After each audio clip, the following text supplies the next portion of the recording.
Yes guys, ito ulit si Kuya Brian na makulit. Dahil rest day natin ngayon, tayo naman ang taya. Diba sabi ko nga sa inyo, kapag rest day kayo, mag-iisip kayo ng mga bagay na talagang medyo kagimbal-gimbal. Joke lang. Kumbaga, mahilig lang kami talaga kumain. Mahilig lang talaga kami mag-food trip. Yan. Mag-iisip si Kuya Brian, ano ba yung masarap na ulam. Actually guys, ang nabili ko kasi dyan sa talipapa namin ay talong at talbos ng kamote. Yan ang ulam namin, diba? Medyo kakaiba. Pero may sausawan kami. Meron kami sausawan na itlog na maalat. Yan, ilalaga ni Kuya Brian yung mga gulay na yan. Kasi nagpaluto si Mayora ng pritong tilapia. Yan, napakasarap niyan. Pritong tilapia talaga naman.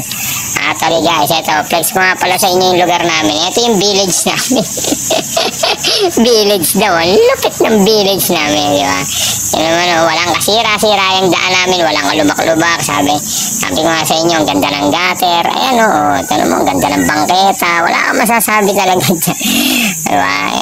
Ganun talaga. Dyan kami pinalad. Dyan kami pinunta ng tadhana. At dito kami tumira, diba? Siyempre naman, masarap talagang tumira dito sa Sitio Halang. Ayan. Yun nga pala yung Sitio Halang na tinatawag. Ayan. Flex ko lang sa inyo yung aming lugar. Napaka-tindi rito guys. So, medyo masikip ang daan. Pero masaya naman kasi napakaraming tao. Ang daming tricycle, daming dumadaan. Daming mga kasalubong, daming kakilala. Actually guys, ganyan talaga dito sa lugar namin. Kailangan lakarin yung ganyang kahaba. Siguro mga nilakad ko yan mga 10 minutes. Pangat. Ganyan, hanggang talipapa. Ganun na. Kumbaga, hindi na nagmamadali yung lakad na yun, diba? Actually, dito nga, tinan mo. Habang nagbo-voice over ako, may mga dumadaang motor. Yan nga pala, yung daanan ko na yan, yung pader na yan. Kaya medyo gumuho ng konti yan ng bumagyo. Diba? Dami kang makikita sa kalsada. Marami kang sightseeing pagka lumabas ka talaga. Marami kang makakasalamuha sa kalsada. Marami kang makakasalubong na kakaiba. Actually, yung paano kasi paangat ako niyan. Palabas ako ng Ojimar. Tinatawag na yun yung pinaka-landmark talaga ng mga rider dyan. Ojimar Bakery. Yan. Ganyan ganda ang village namin. Nakakita mo naman yung mga gate ng kapitbahay namin. Ayan, napakatataas, no? Napakatitindi na yan, diba? Kahit mga grab food, mga lalamove, mga angkas rider, nakakapasok naman dito sa lugar namin, diba? Lalo na sa gabi to, sobrang liwanag. Dami kasing poster rito. Ayun, may bumibili pa talaga hindi talaga yan. Shoutout sa'yo, Celine. Ayan, bumibili si ate Celine, ang lupit niya na. Yun, diba? Sabi ko sa inyo meron kaming maliit na tindahan kasi, kaya may maririnig kayo na bumibili. Bangal mo to, Celine, mabangal mo itong voice over ko para marinig mo yung shoutout ko sa'yo. Ayan, diba, mga salubong mo, daming sasakyan, daming tricycle. Diba?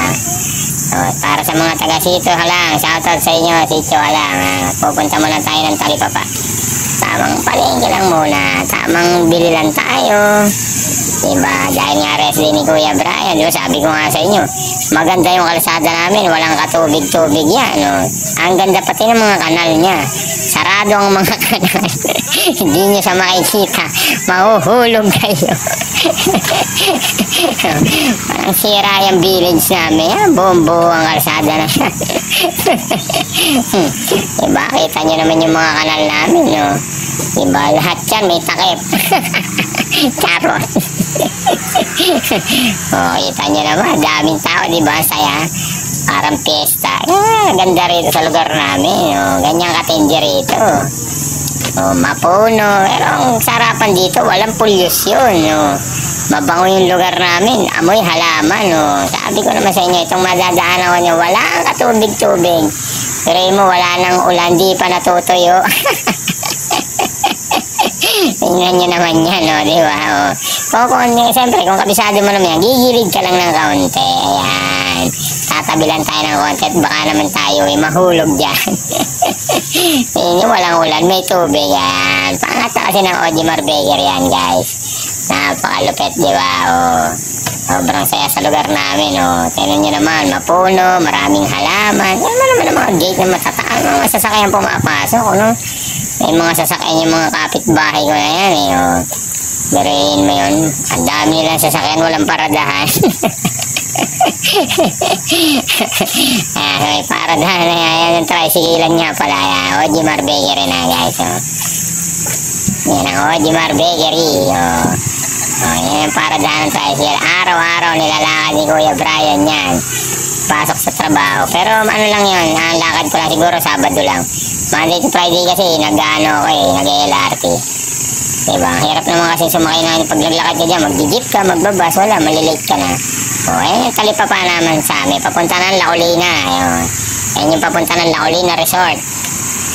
Yan, yung diretso na yan. Ayan yung talipapa. Wow, tingnan nyo naman, malinis na malinis ang bangketa namin. Magandang mga kalsada. Ayan, sa auto sa highway na yan, medyo malapad na ang daan. Maluwag na. Salubungan na sasakyan dyan, maluwag pa. Shoutout sa mga taga-talipapa dyan. Yan yung laging bumibili ng bigas si Kuya Brian, itlog. Actually, hindi ko na sila na-videohan, eh. Nahiya na ako, eh. Medyo nahiya si Kuya Brian dyan sa mga punta na yan. Sabihin nila, binibidyo sila. Papaalam muna tayo, hindi na natin pinakita sila. Pero thank you so much sa inyo dahil medyo maganda naman yung mga paninda nila. All goods naman ang presyo. Ito mo nga, nagpapogi pa si Kuya Brian dyan.